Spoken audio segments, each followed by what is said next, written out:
मुंबई की राजनीति में बीते कुछ दिनों से सोचिए इंपोर्टेड माल बयान पर गर्माहट बनी हुई है।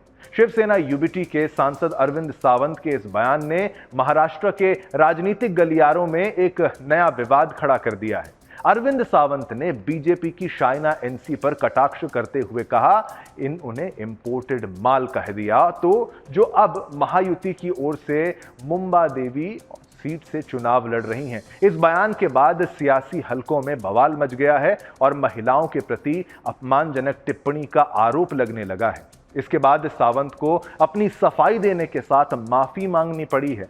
हालांकि संजय राउत अब भी अरविंद सावंत का बचाव करते दिख रहे हैं। उन्होंने मीडिया से बात करते हुए कहा कि इसमें किसी महिला का अपमान नहीं हुआ है। उन्होंने स्पष्ट किया कि सावंत ने सिर्फ ये कहा था कि शाइना एनसी इस क्षेत्र की नहीं है।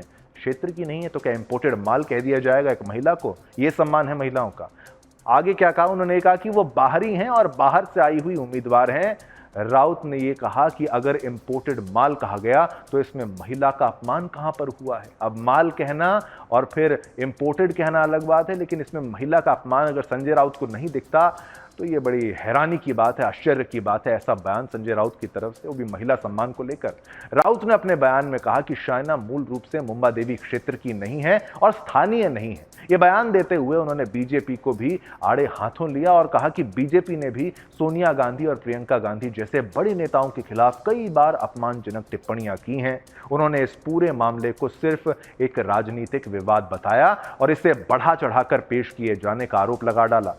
सावंत के इस बयान पर शाइना एनसी ने सख्त प्रतिक्रिया दी है और नागपाड़ा पुलिस स्टेशन में उनके खिलाफ शिकायत दर्ज कराई है। शाइना का कहना है कि सावंत का बयान महिलाओं के सम्मान पर, सोचिए, महिलाओं के सम्मान पर हमला है और इसे कतई नजरअंदाज नहीं किया जाना चाहिए। शाइना ने कहा, यह बयान केवल एक व्यक्ति पर नहीं बल्कि महिलाओं के प्रति पूरे समाज की सोच को दर्शाता है। मैंने ठान लिया है कि इस मामले को लेकर न्याय के लिए लड़ाई लड़ी जाएगी। शाइना ने चुनाव आयोग और महिला आयोग से भी इस मामले पर ध्यान देने की अपील की। उन्होंने कहा कि महिलाएं केवल उनके काम के आधार पर ही जानी जानी चाहिए, ना कि व्यक्तिगत टिप्पणियों के आधार पर। शाइना ने बीजेपी और शिवसेना शिंदे गुट द्वारा महिलाओं के लिए उठाए गए कदमों को भी रेखांकित किया और विपक्ष के नेताओं पर सवाल उठाए कि वे इस मुद्दे पर चुप क्यों हैं।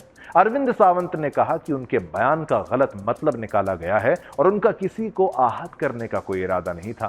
सावंत ने कहा कि अगर मेरे बयान से किसी को ठेस पहुंची है तो मैं माफी मांगता हूं। मेरे 55 साल के राजनीतिक जीवन में मैंने कभी महिलाओं का अपमान नहीं किया। यह विवाद महाराष्ट्र के विधानसभा चुनावों के करीब आने के कारण और भी बड़ा रूप ले चुका है।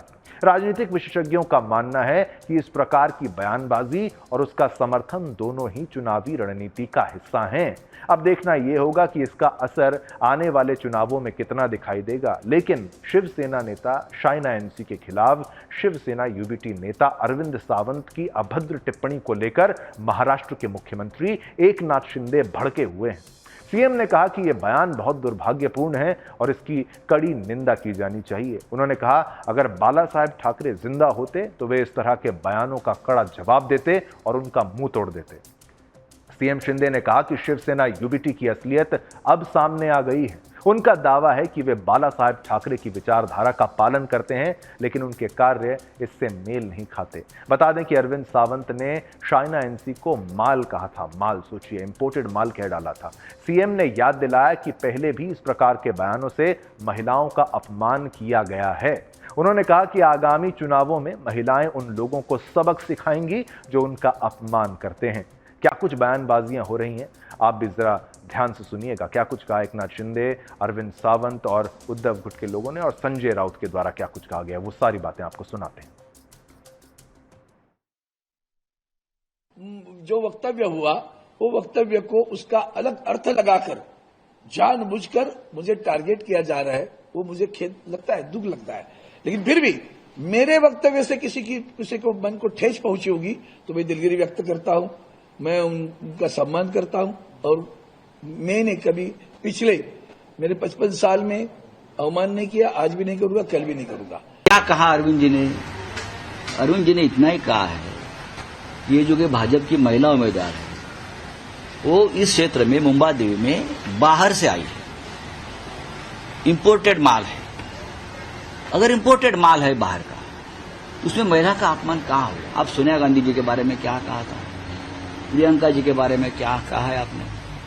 हा? आप एक बार इतिहास खंगाल लीजिए 10-15 साल का, आपको पता चलेगा। ये राजनीतिक इवेंट्स करते हैं लोग। बाहर का माल है तो बाहर का माल है ना, इंपोर्टेड है।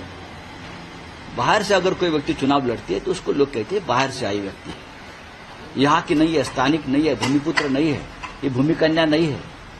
इतना ही तो कहा है, तो उसका इतना इशू करने की जरूरत नहीं है भाई। बहुत ही दुर्भाग्यपूर्ण बात है एक बहन के बारे में ऐसी बातें करना, ये बहुत ही निंदाजनक है। इसकी कितनी निंदा करे उतनी कम है। बाला साहब ठाकरे जी के विचार वाले कहते हैं, और विचार कैसे है देखो, बाला साहब ठाकरे जी अभी रहते तो सही में मुंह तोड़ देते। मैं इतना ही कहूँगा, इनकी फितरत ही है ऐसी। हम गुवाहाटी में तब भी ऐसे ही उन्होंने बदनाम किया था हमारे महिलाओं को, हमारे बहनों को। अभी सारी बहनें ये आने वाले चुनाव में ऐसे जो बहनों का अपमान करने वाले लोग हैं उनको सबक सिखाएंगे। अरविंद सावंत ने माफी मांगी 30 घंटे बाद, और संजय राउत ने बिल्कुल विपरीत कहा कि मैं माफी नहीं मांगूंगा, और क्यों माफी मांगना चाहिए। संजय राउत ने कहा कि मैं इम्पोर्टेड माल हूं। सर्वप्रथम तो मैं ये बोलूंगी कि संजय राउत जी, आपको आपके फैक्ट्स नहीं पता है। 3 पीढ़ियों से हम दक्षिण मुंबई में रह के काम कर रहे हैं। मैंने इसका फोटोग्राफिक एविडेंस भी बताया है। मेरी ननिहाल है मदनपुरा नागपाड़ा में, जहां से मुंबा देवी क्षेत्र में मैं लड़ रही हूं, और कहीं ना कहीं उबाटा सेना को क्लियर करना चाहिए कि उनका ऑफिशियल स्टैंड क्या है, माफी या नहीं माफी। और जो अरविंद सावंत माफी मांग रहे हैं तो मुंबा देवी के हर एक महिला को माफी मांगे, वो ही बेहतर होगा।